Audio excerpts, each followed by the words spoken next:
Labels are just like folders. जिस तरह हम फोल्डर्स बनाकर अपनी फाइल्स को ऑर्गेनाइज करते हैं, बिल्कुल इसी तरह जीमेल में ईमेल्स को ऑर्गेनाइज करने के लिए हम लेबल्स बनाते हैं। बट समटाइम्स एक्सीडेंटली या जानबूझकर हम उन लेबल्स को हाइड कर देते हैं। सो इस ट्यूटोरियल में हम सीखेंगे कि हम किस तरह अपने हाइड किए हुए लेबल्स को शो कर सकते हैं। Thank you. I am Jain and you are watching Techpedia by Jain. In the first step we will open Gmail.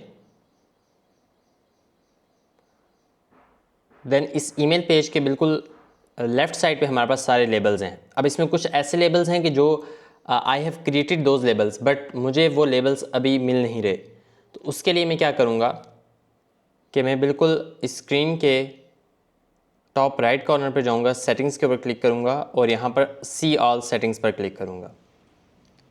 ये पेज मेरे पास ओपन हो जाएगा सेटिंग्स का। अब मैं यहाँ पर लेबल्स पर क्लिक करूँगा और मेरे पास जितने भी लेबल्स मैंने क्रिएट किए हुए हैं वो सारे यहाँ पर शो हो जाएंगे। अब यहाँ पर मुझे लेबल्स के आगे शो हो जाएगा कि ये हाइड किए हुए हैं आपने, ये शो किए हुए हैं। अब जो लेबल्स मैंने हाइड किए हुए हैं तो मैं उनको दोबारा शो भी कर सकता हूँ, और जो मैंने शो लेबल्स किए हुए हैं उन्हें हाइड कर सकता हूँ। फॉर एग्ज़ाम्पल मुझे ये लेबल चाहिए और मैं इसे ये हाइड हुआ है, तो मैं इसे यहाँ पर क्लिक करके इसको शो कर दूँगा। यू कैन सी कि अब वो लेबल यहाँ पर शो हो गया, पहले यहाँ पर नहीं था स्टार्ट का लेबल्स। इसी तरह कुछ और लेबल्स भी मैंने शो करने हैं, जैसे कि ये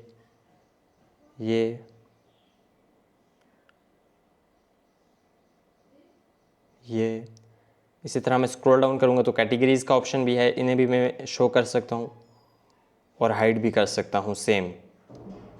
इसी तरह कुछ जो लेबल्स जो मैंने खुद क्रिएट किए हुए हैं उनका भी सेम इसी तरह मैं उन्हें शो कर सकता हूँ। सो इस तरह वो सारे लेबल्स जो मैंने हाइड किए हुए थे उनको मैंने शो कर दिया। So that's so simple. इस तरह आप इजीली अपने लेबल्स को शो कर सकते हैं। I have also made a lot of other videos related to labels, how to create labels, how to color your labels. So उनके लिंक मैं डिस्क्रिप्शन में दे दूंगा, आप उन्हें भी चेकआउट कर सकते हैं। Thank you. If you find this video helpful, don't forget to like, share and subscribe our channel for more such videos. See you in the next video. Thanks for watching.